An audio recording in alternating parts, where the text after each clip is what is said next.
Okay, so we are so excited today. My name is Ray Mitchell, and I am an author, a podcast host, and I am a most excited person here today.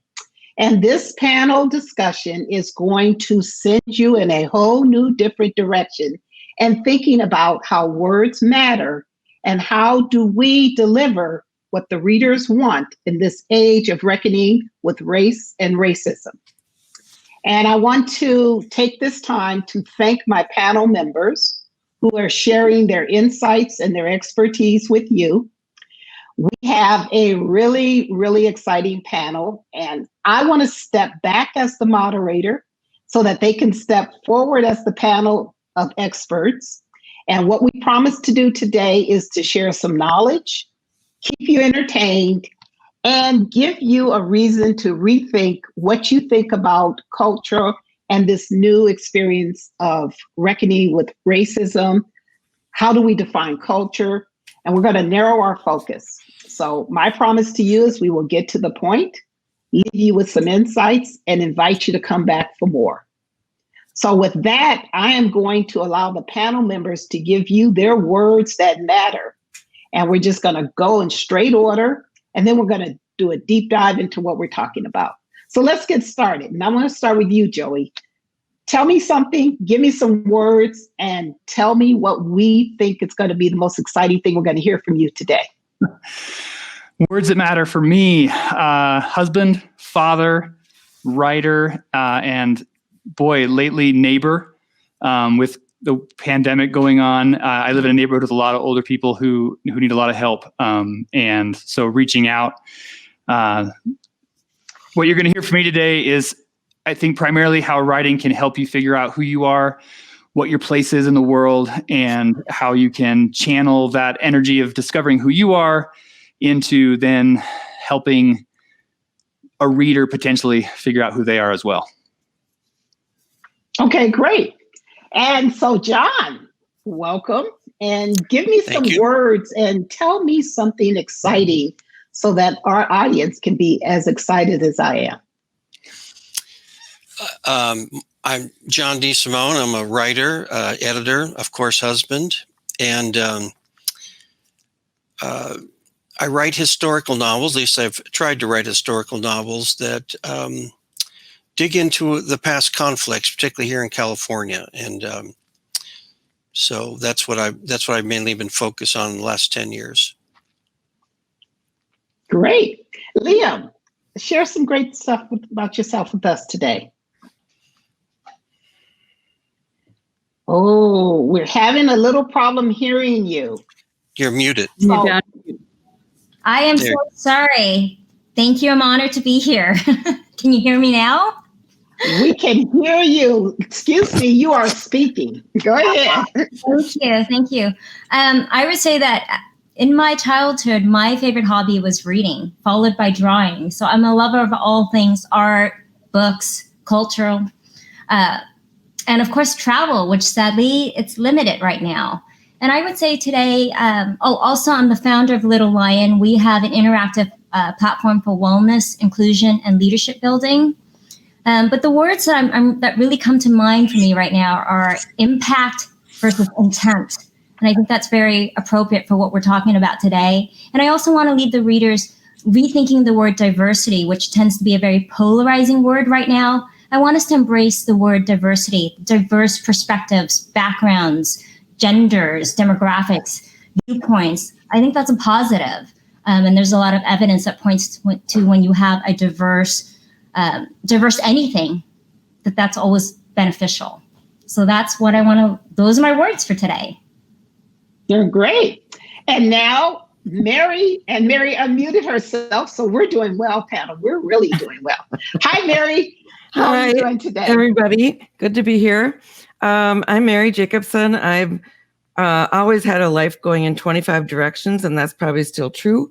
I'm a professor of psychological science and author, and I've written books for the mainstream public, heavy-duty academic books, and I just finished my first novel. So I had to learn a lot of different ways to say things.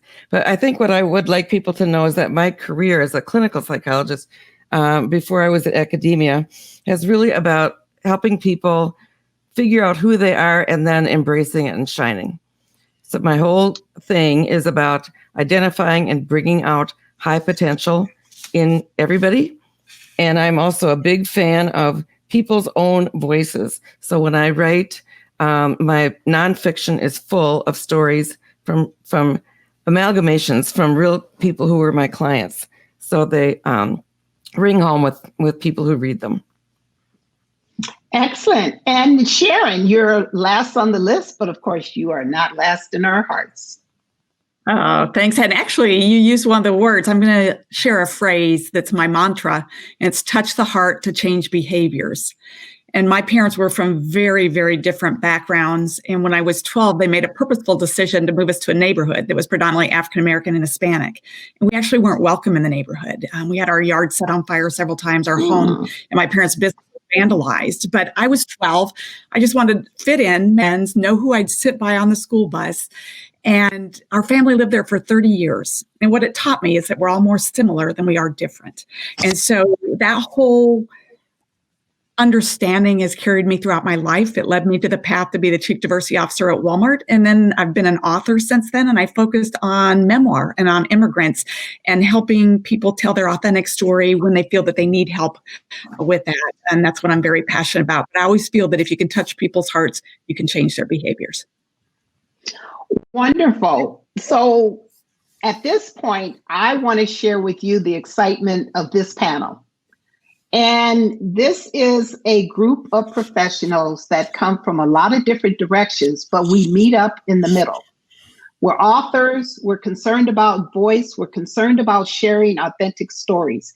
And so as we're going through the realities of reckoning with race and racism in this country, we want this conversation to do a deeper dive into how do we each bring our expertise to you as the reader and you as the writer, so that you can discover how do you navigate both the turbulence of this new reckoning, but the opportunity to bring enlightened new voices.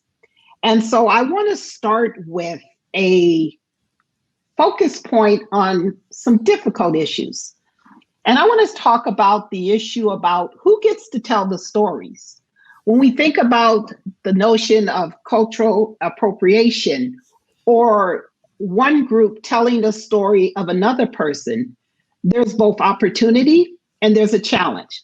So I'm going to open it up and I'd like each of the panel members, and you could pick your order. The first person to unmute is the first person to do it. But tell me how your work would help a reader navigate with somebody writing outside of their cultural experience, but they want to hear something new. Is that a fair question that somebody can ask? Or do I need to call on somebody? I'll jump in if you don't mind. I met a young Vietnamese woman named Tu Hong who shared her story with me. And I said to her after hearing her amazing story, you've got to write a book.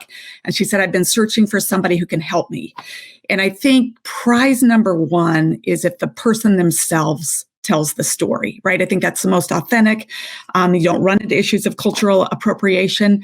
And so I wanted to make sure that I told her story correctly and from her perspective, and that I didn't overlay any cultural bias I have or any unconscious bias. And so when we submitted our manuscript, I did the writing, but Tu Hong and her father did heavy editing, and I spent time with them and in their home and eating their food and getting to know them. And I was so honored to do that, that when the publishing company, the reviewers came back, one of the reviewers said, it's clear that the author, that English is not her first language. And I did the writing. And so I just laughed. I didn't know what else to do with that comment. But what the CEO of the publishing company said to me is, Sharon, you captured Tu Hong's voice accurately if they feel that the writing wasn't from someone who had English as their first language. But I just wanted to honor her life and do it appropriately, but it's tricky. And I think that's important. I know John's a ghostwriter as well. So anytime there's a ghostwriter or co-author biographer, making sure that the person's story is authentic as possible. But I think the best prize is if the person themselves does the story. Great. Now I know, but Sharon, share the name of your book so that we can make that part of our conversation today. Sure. Of course, my pitch, Standing Up After Saigon. Tu Hong had polio as a child. She was separated from her father. The whole family was for 15 years after the fall of Saigon. And she came to the U.S. And after crawling on the ground for 17 years, she had an operation that enabled her to stand up with braces. And it's an incredible story about reinvention and hope and determination. And she's just an incredible individual. Now, I have to do a little disclosure for the panel, and then I'm going to go on to our next commentator. I know Sharon, and I reviewed her book on Amazon and other places. And what I will share with you is Sharon's work was so powerful in being a voice that lent a voice to somebody who may never have had a platform. And in fact, Sharon, who did you get to do the foreword? The cover of the book, actually, Bill Gates wrote a piece on the cover because he and his wife, Melinda, have been so involved in the eradication of polio. So it's very fortunate with that. Okay. So our voices can reach into a lot of directions. And so what Sharon has demonstrated with her work is how she can take a story that may never have been to the forefront and lend her platform and her expertise so that she became a connector between somebody who had a great story, but may not have had a great platform to build it. So let me jump to the next person that wants to dive into their experience in translating their work. And I see Joey has jumped in. Great, Joey, thank you. Ray, I thought I might have something that would dovetail off nicely what Sharon said. I liked what she said about the importance of spending time. If you're going to try to tell someone's story, or maybe better way to say it is to help them tell their story, time is really important. When I lived in Lubbock, Texas, as a PhD student, and really wanted to write about the local homelessness scene, there was a tent city that had gone up over kind of overnight when the city had changed some of their restrictions on where homeless people could sleep. And that tent city set off like 18 months of city council chaos and public debate about homelessness and who should be allowed to live where and whose responsibility it was to take care of the homeless. And I wanted to write about this situation and meet some of the people and help them tell their story. And so I went down, and a lot of them sold newspapers on Sunday mornings on the side of the highway. They'd get them from the local newspaper, and they'd get $1. They'd get half the money they'd sold the papers for. And some of the people I talked to I went sat out there 7 a.m. and talked with them. Some of the people I talked with were really interested in sharing their story, and others were really wary of me because they didn't know me. And we hadn't spent any time together, and they weren't sure if they could trust me with their story. And so that was a good experience for me to sort of see how important it is to sit for not just one time, but for a long period of time. And the people I ended up writing with are people I worked with very closely over this period of several months. Had them over to my house, and we went and visited with them and took them around town running errands and really got to know their story.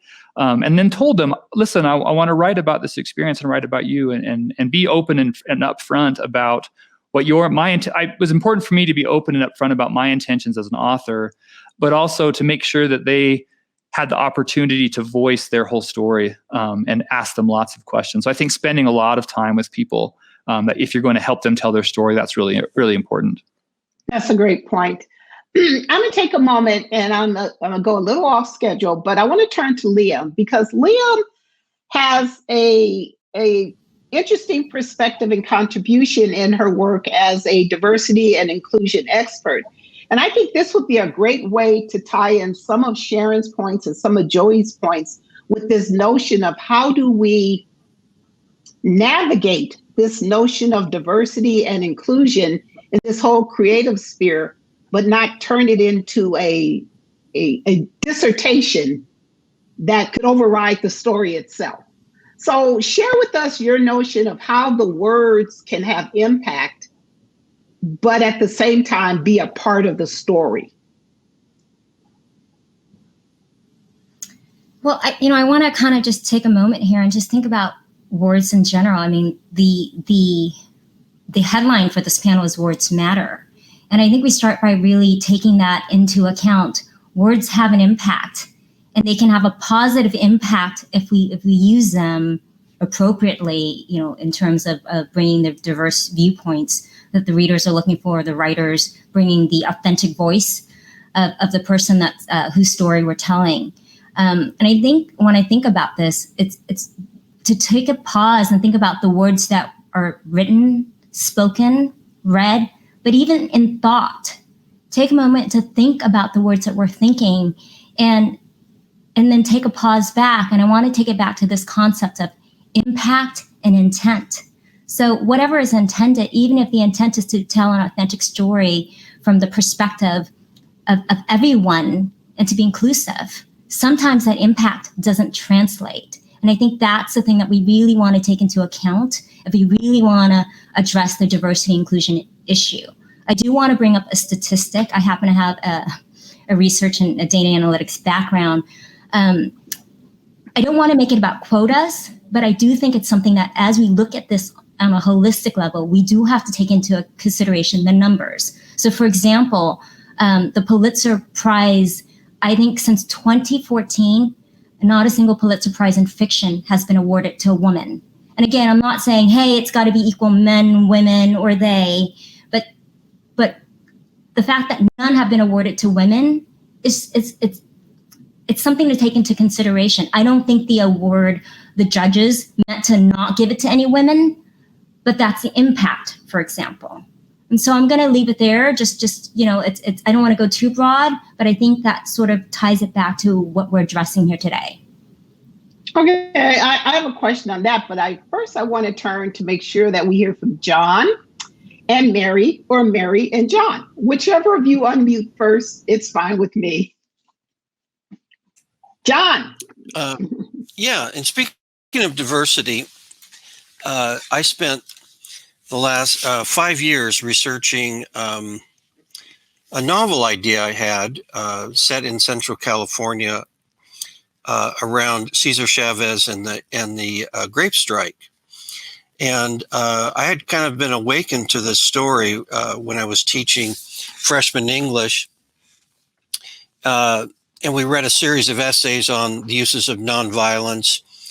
So when we got to Cesar Chavez's essay and how he used nonviolence to right a wrong that had been going on in the Central Valley for over 100 years, the way immigrant workers were treated, I came up with a novel idea. And as I was formulating this novel and doing the research, several people mentioned to me, can you write about Cesar Chavez? You're not Hispanic, but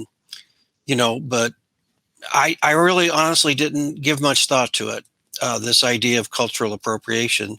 I'm a Californian. This is our story. This is our history. And I just really dived into it. And when I dived into it and did a lot of research and have a lot of Hispanic friends. And so I made sure it was correct. And when my book came out 3 months before, this other book came out, American Dirt, which got was panned by the Hispanic community because it wasn't authentic. It was a heck of a suspense novel.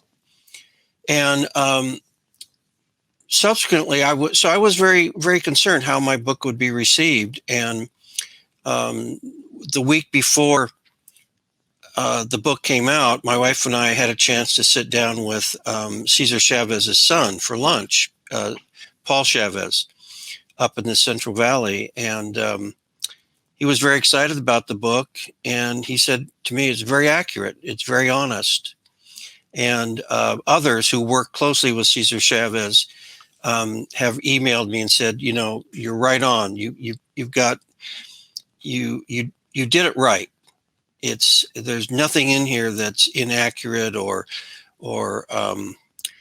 and the misappropriation idea didn't come up, but it just really dawned on me that as writers, I think we do have a responsibility to tell our stories. And if you're in California, I don't think you can tell a story unless you live in a sealed envelope and never met anyone of another race, which is an absolute impossibility.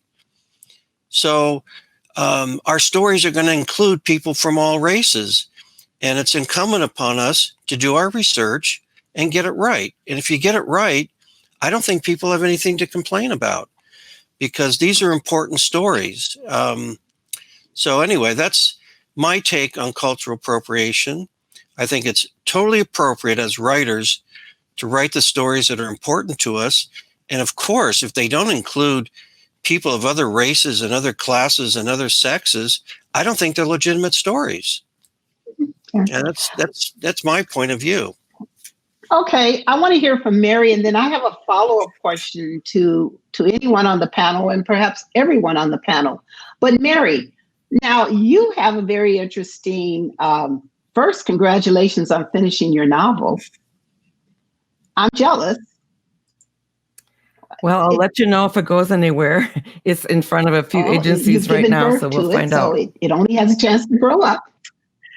Okay, yes, after 3 years. Give it a little more time. But from your work as in working with gifted and talented and psychology, share with me the power of somebody being affirmed by having their story told, or being able to find their stories, similar and otherwise.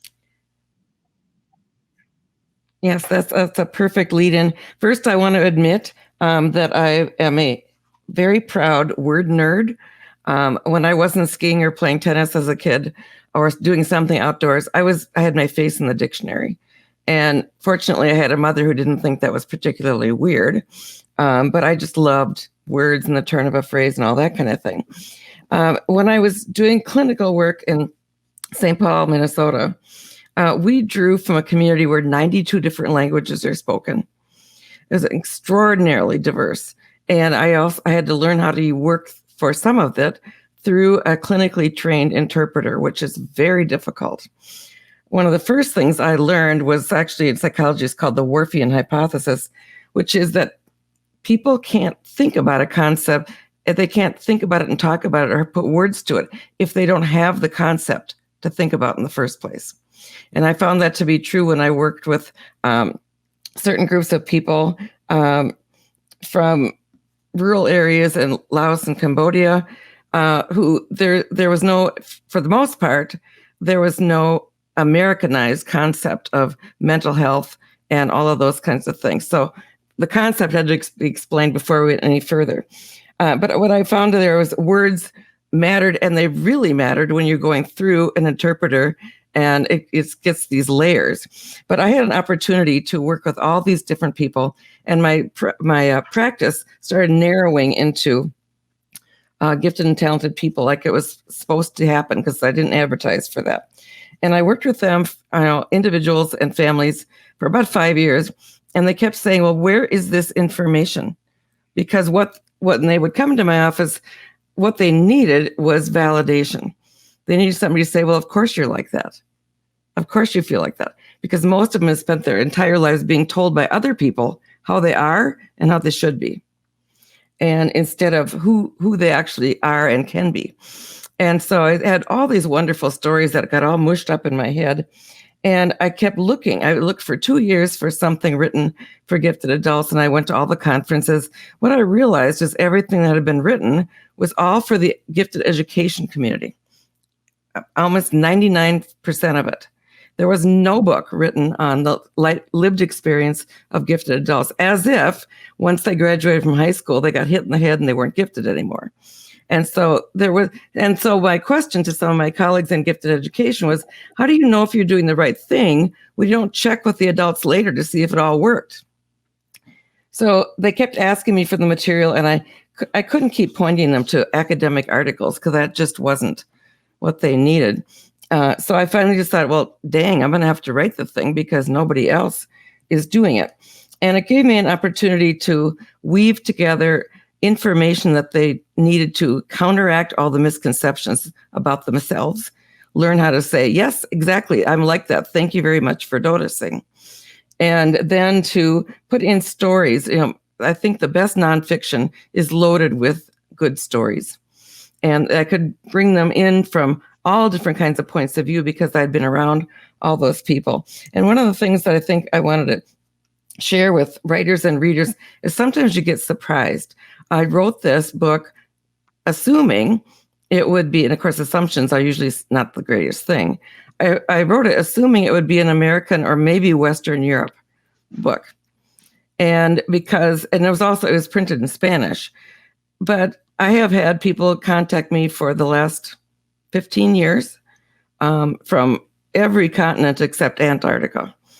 And I developed clients out of that. And no matter if they're from Jerusalem or Costa Rica or Singapore or Korea, what they would always say is, if I didn't know better, I'd think you'd been following me around because you told my story. And the relief that they get from hearing somebody say, here's a story of somebody else, and they can identify with that and go, oh my gosh, that's me in that story. I didn't realize at the time what a big impact that would be. I really was very, very surprised that it was not turned away by people from really, really different cultures. And so I think that came from the fact that I had those direct experiences with all those people from different backgrounds and ethnicities and age groups and points of view and cultures. And so that it just seemed to be the natural thing to write all of that together like a big kaleidoscope, bringing it together around the main topic. So I think readers can maybe think about that. I think many readers, I don't care if you're looking at a movie or reading a novel or a graphic novel or whatever, people want to find a way to be in the story themselves. They want to see themselves reflected. And if in every story may not reflect the same, but my duty, I thought, was to reflect what I learned from all those people and then interweave it with information they needed to challenge the stereotypes that are so prominent. Okay. So here's a question thought. I'm revealing age here, but I'm owning my age. I am. So I'm a big movie fan because movies are just stories moving. And so I remember there was this highly successful Black actress, Hattie McDaniels, and she would play the Aunt Jemima's, the maid. And when she was in her real life, she was highly successful. And people would say to her, well, how do you play a maid and perpetuate the stereotypes or the step infections and all of those racially motivated roles? And her quote was, I'd rather play a maid than be a maid. And so when I think about the Black exploitation films of the 70s, which when I was, in my teens, I won't tell you which part, early or late, but there was still that question of, do you just do something to get into the forum, get into the play, get the story into the ether, into the marketplace? Or do you, as a writer, have this extra or feel an extra burden to balance it? Or do you just go and tell the story and it will be received the way it's received? Do you filter your storytelling by trying to decide if you're going to be on the right or the wrong side of the discussion? Anybody? I think it's important to be authentic. So if you're perpetuating a caricature, and Step and Fetch, and maybe was novel in its day, but today would be considered a caricature, then it's not going to be. I don't think it'll be well received. But if you've done your research as a writer, either nonfiction or fiction, and you've listened and you address frame your characters as they really are, I don't see why people would not accept it. But I do think there are certain stories that can only be told by the people that have experienced them. So, but that's a different topic. Okay. I'll chime in here. I agree with you, John. There's some stories, because earlier when Sharon and Mary and all of you were speaking, I love that you brought up Southeast Asia, because clearly that's my peeps. this word that kept coming to mind, or this phrase, lost in translation. So sometimes only that person can, even if you've got an interpreter, only that person can really tell that story, because that message may get lost if interpreted by someone else. If that other person hasn't quite lived that experience, they can't know every deep, integral emotion that was part of that lived experience. And also, if it's from a different culture, there are certain words that just don't translate over into English per se as easily. So I do think that sometimes only certain people can tell a certain story, meaning it was unique to them. But I do think that we as an industry do owe it to ourselves to ensure that we are bringing into the forefront different stories that have not been told, representing different experiences, different people, different cultures, Yep. and helping to bring some of the stories that have not perhaps had the opportunity or access, that we as an industry help shed some light on that and bring and draw some attention to that, so that we have different heroines and different heroes and even antagonists and so forth. And so that our children and our youth grow up seeing a lot more than perhaps what they have been reading and hearing about. Mary, just unmute yourself. Yes. Oh, okay. And then Sharon. There's so much to talk about. Just really briefly, this novel that I've been writing, I wrote it for 3 years. It hasn't been submitted until last week, so we'll see where it goes. But I started the story in where I grew up. I started in North Carolina, where I am now, moved it to Minneapolis, where I grew up. It's in 1960, the year of the Kennedy election, and then moved on to another setting after that. But one of the reasons I wanted to put, because I know a lot of people like to read about nostalgia, but I can always tell when I'm picking up a book or watching a movie or something on TV where it's being misrepresented because the person didn't live in that era. And, we can't always live in the era. But I thought, I'm going to write what it's actually like.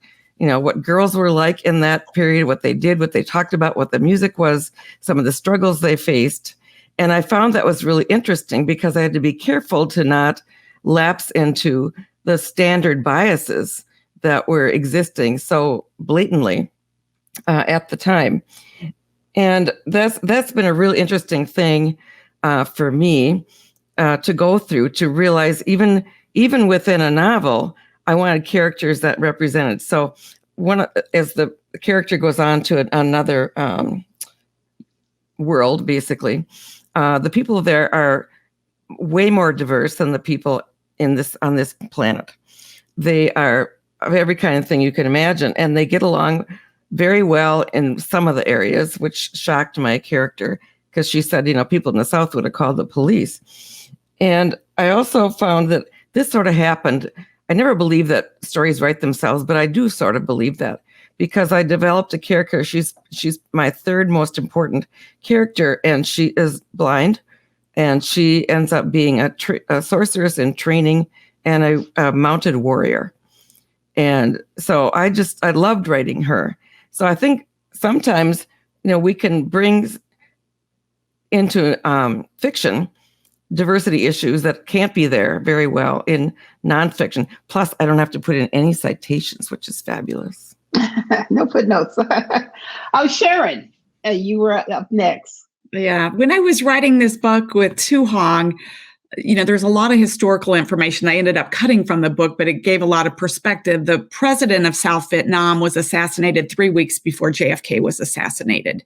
And then in the US, we had all the Vietnam War protests. Tu Hong's father, who's central in this story, worked in the South Vietnam Air Force alongside the U.S. And when the fall of Saigon happened, by then Watergate had happened. Gerald Ford had come into office. He'd forgiven Richard Nixon. He didn't have the political gravitas to do much when South Vietnam started to fall. And so I was a little nervous or concerned about the portrayal of the story from a U.S. perspective, author writing it, but working with a family from Vietnam. And I talked a lot with Tu Hong's father, and he was so generous. He said there were, mistakes from the Viet Cong, from the South Vietnamese, and from the U.S. He goes, I don't have ill feelings for anybody. And so his ability to see the whole picture was really, really helpful, because I didn't want to have a bias or a slant from a historical perspective when I wrote the story, but it was her father that was instrumental in helping me see it that way. Okay, great. And any more comments? Although I do have, Joey, great. Well, just one thing to add on that. I think this question of how do I present myself in order to sell an article or sell a book or sell a novel, or how do I embrace a stereotype in order to be seen? To me, what's clear from being a teacher and publishing and writing and editing a journal is that what matters to people is authenticity of experience. And the universal of the human experience is idiosyncrasy, that we are all very particular and peculiar, and we see ourselves as that way.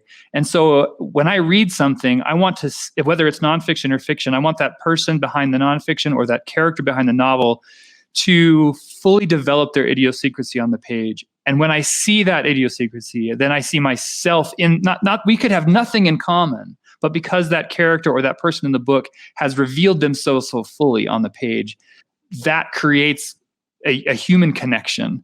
And so what I would say to a writer or a creator who's thinking about how to get out there, being yourself, I think, or if you're a fiction writer, allowing your characters to be themselves and not worry about adhering to a particular stereotype or trying to imagine what's in or what's going to be popular is impossible, right? You write a book today about what's popular, it publishes 3 or 4 years later, and you've missed the boat, right? There's just, I think we have to think about as writers and about being as authentic to our own. Great. Well, let me, and that was a great setup, and I'm going to thank you for that right now as you hear my next question. I want to talk about the practicality of responding to this need to deliver more diverse voices, more diverse experiences, regardless of who are the authors and the creators. When I went to find my next new audiobook on audible.com, I was looking for a story with a Black protagonist. I like mysteries. I like legal. And so they had a segment called Black Lives Matter. I'm like, okay, I'll pick there and see. It was so disappointing because, first of all, the orientation and the organization was around what I'd call stereotype subjects, politics, the struggle, the this, the that. I mean, all the things that somebody thought that I would want to read about in terms of Black Lives Matter. And I was just looking for my next great mystery thriller had a Black protagonist or somebody I can relate to, as in Mary's point. So my question from that is, how do you get on the shelf? How do you find yourself in the presence where somebody looking for diverse content can find you? For example, Sharon, if there was a book on Asian American experiences, you could be there. But then there could be another book in another section. How do you help the distributors and the publishers place you so that I can find your diverse perspective? I don't know if you want me or Joey to go. I'll take anybody that'll sort of help us. How do we find this diverse content? Yeah, I think there's a lack or a very small amount of African-American publishers, Asian publishers, Hispanic publishers, even women publishers. I think the stigma that used to exist around self-publishing or independent publishing is changing, but there's got to be a better way to access the content. And I think when I think about the silver lining with the pandemic, like if I think about the film industry, like Sundance Film Festival will be virtual, right? There's going to be a lot of access to content. And when you even think about the new players in film streaming right now. There's got to be a way from a written word perspective to improve accessibility and affordability. And so finding where those audiences are. I did a lot of research on, in the US, where's the largest Vietnamese population, same with other countries, and how do you curate it enough, or how do you find the right people that can help with it, or how do you classify it in different genres or different interest groups. But I don't have any magic answers or solutions. I think it takes a lot of work. Yeah. Any more comments? Because this is a very important subject as we think about it from a general esoteric. Yeah, we want more diversity, but there are channels, there are distribution channels, there's marketing platforms. And how do I find all of this wonderful content that I know does exist or can exist? John, you're unmuted, and then Joey. Well, I'm trying to think of relate to what you're saying, but from a marketing perspective, if you put on your editor's hat, and they're going to acquire a book, they do look at the market. Who are the main characters?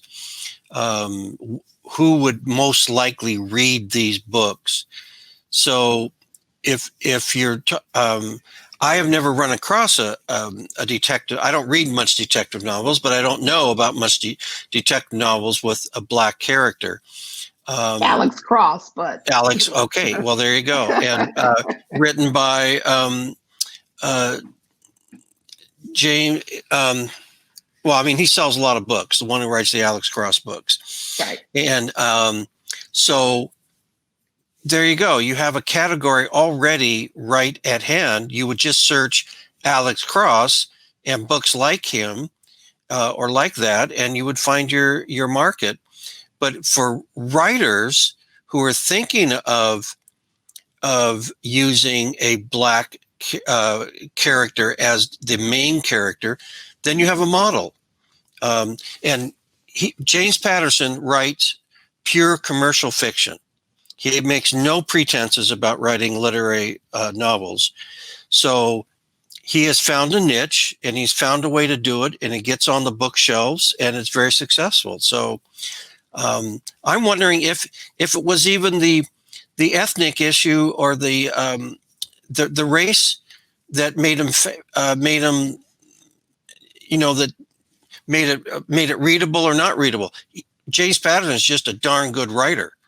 And he writes really good detective novels, and he made a Black character, and it resonates with a lot of people. And you have to realize 70% of his readers are white women, or women, and the majority of those are white. So it can be done. I think literature crosses a racial barrier all the time, every day, and we don't even aware of it. Okay. And I think, Joey, you were up, or did I? Sure, just really quick. So I was thinking about this question from a sort of gatekeeper perspective, and all of us serve as gatekeepers in various ways, depending on our sphere of influence. I teach in an MFA program, and so I have an opportunity to present particular books to my students and introduce them to diverse authors, and to get them beyond the sort of Amazon top 10 list or the New York Times bestseller list to authors they may not otherwise find. Same, I'm an editor. I edit Fourth Genre, a literary magazine of creative nonfiction out of Michigan State University Press with a co-editor, Pat Madden. And we feel a big responsibility to make sure that we are lifting up a broad range of voices from our readers. So I think just as a teacher, for instance, we're reading Dreaming of Ramadi in Detroit by Isha Sabatini-Salon, which is a fantastic collection of personal essays. And one of my students, this white girl from Utah, she said to me yesterday, "Where's this book been my whole life? Like, I need to find more from this author." And had she not taken my class, she probably never would have found the book. The press is 1913 Press. It's an independent press. It's not something that's going to show up on the splash pages of the big marketing. It has no marketing budget, right? So if you're a gatekeeper, if you have a sphere of influence, right? I think we all have a responsibility to look for the best writing, not just the writing with the best marketing budget, right? But the best writing that presents the most diverse and sort of rich presentation of the American experience and do our part to spread that around. Okay. And so, if I can just chime in, yes. Ray, and I totally agree with that, Joey. And I think that's sort of kind of brings me back to what I was saying earlier. Is holistically, as an industry, we have to give voice, each and every one of us. The readers have to demand it. The writers have to ensure that they are looking for different stories. The publishing community, the distributors, all of us, the teachers, the students, and to share that and spread like what you just shared right now, Joey. But I think we all have a responsibility to do that. I mean, just like you, Ray, there aren't as many name a book with an Asian detective that comes to mind, or an Asian female detective. Like let me layer that in, right? So just as you have trouble, many of us, I'll just say in different groups, might have trouble finding. I would have a great follow-up question to that, and maybe we can have another conversation. But we have 4 minutes left, and so I want to allocate 1 minute to each of you to give me a wrap up. And in your wrap up, I want a quick fire. What do you want to leave a reader with? What do you want to leave a writer with? And the third one is, what does the industry have to do to navigate in this age of reckoning? Just quick, fast, and in a hurry, and then we will be done. Go, the first person, go. I'll jump in there. I think the power of storytelling is phenomenal. I think storytelling ignites a spark. I think storytelling moves people to action when facts and data don't, and stories travel much further. So I think as writers, continuing to tell those stories and having other people tell their stories, but getting those incredible stories out there and having readers enjoy that. And then from an industry perspective, opening up those avenues for stories from an accessibility and affordability standpoint, but stories are what move people to action, and it's back to touch the heart and you change behavior. And thanks for having me, Ray. I appreciate it. Oh, love having you, Sharon. We will catch up. I got 2 minutes and I got 4 people. Go. Who's the next up? John.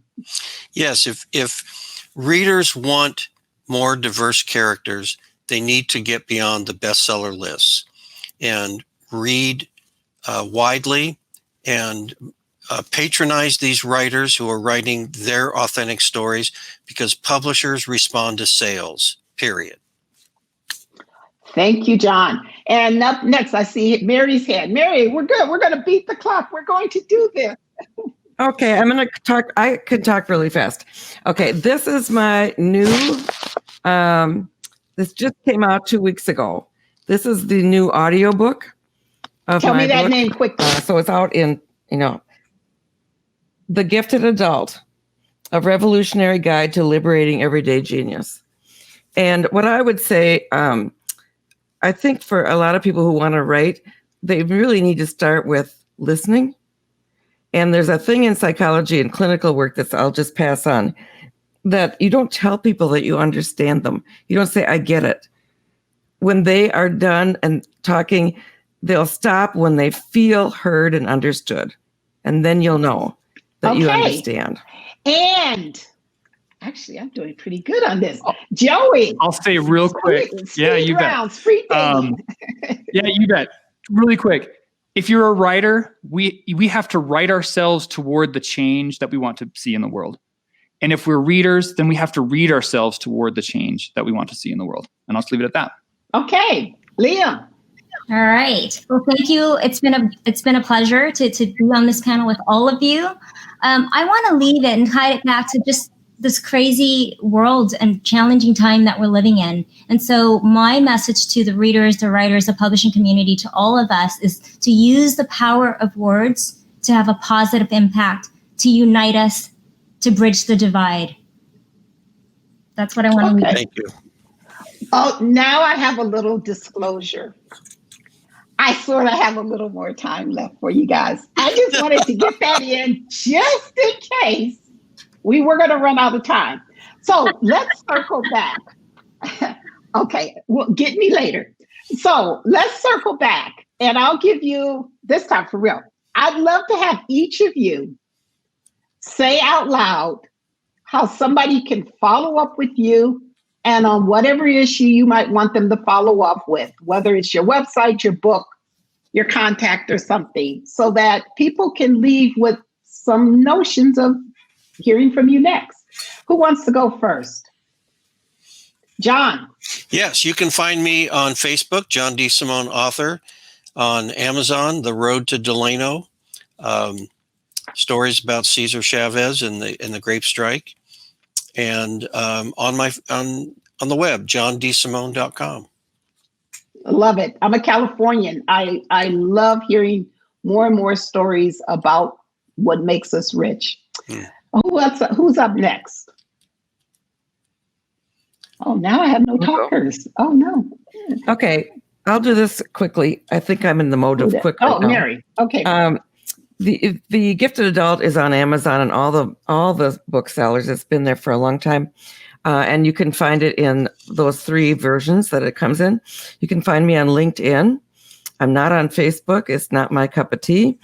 And also, I think if people want to contact me about anything, if you see that whatever the web pages that we had for this meeting today, this discussion, that I've written a lot of chapters in heavy-duty academic books, and I've also written a book on parenting. So it's pretty big of a mix.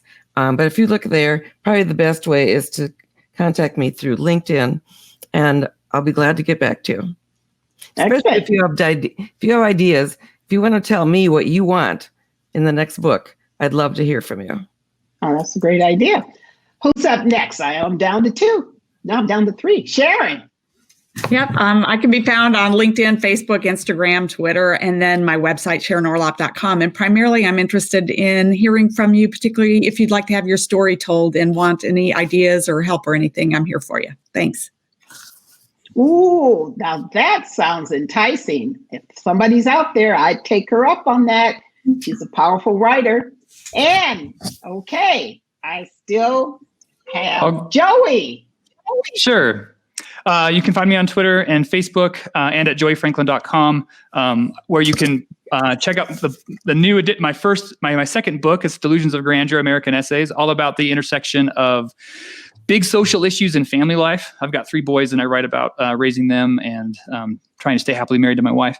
And I also edit 4th Genre, Explorations in Nonfiction. If you're a personal essay writer and want to submit your work, you can find us at 4thgenre.org. I'd love anyone who wants to follow up. You can email me through my website. Wonderful. Liem. All right. So the name of my company is Little Lion. The website's golittlelion.com. You can find me there. There's a link to my LinkedIn. And then I also teach a lot of classes on there because we've got a lot of wellness classes. So I invite you to join us in one of our wellness classes. But I want to leave you with a quick thought. The reason why the name of the company is Little Lion, my name's Liam Lay. I'm only 5 feet tall. Guess who the little lion is? And so I want to do 2 things. I want to thank you all personally. You have delivered to me a very joyful evening of hearing your insights, your stories, and I really believe the audience will appreciate you. My work, in addition to being a writer, is that I'm an executive producer, and I help people get their content onto TV, streaming media. And my work is to help you produce, protect, and tell your story to the masses.